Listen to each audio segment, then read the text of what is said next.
નમસ્કાર, શો ટાઈમમાં આપનું સ્વાગત છે। ભાવનગર જિલ્લામાં મહાનગરપાલિકા, નગરપાલિકા અને તાલુકા પંચાયતની સામાન્ય અને પેટા ચૂંટણી રવિવારે યોજાશે।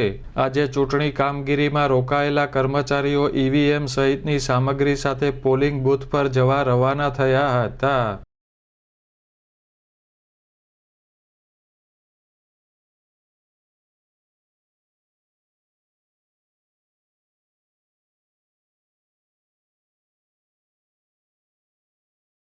ભાવનગર જિલ્લાની સિહોર, તળાજા અને ગારિયાધાર નગરપાલિકા, ભાવનગર મહાનગરપાલિકાની 1 બેઠક તેમજ તાલુકા પંચાયતોની 5 બેઠક માટે રવિવારે મતદાન થશે।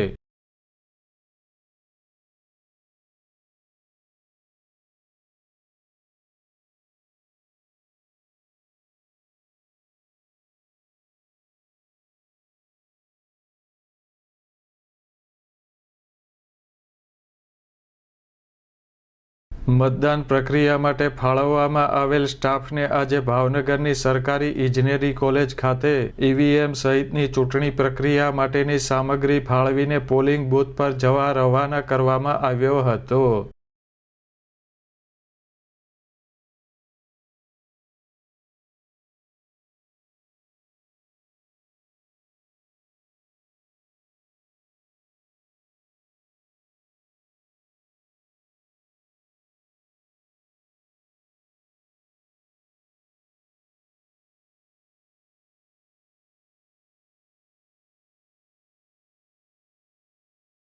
રવિવારે ચુસ્ત પોલીસ બંદોબસ્ત વચ્ચે સ્થાનિક સ્વરાજ્યની ચૂંટણી યોજાશે।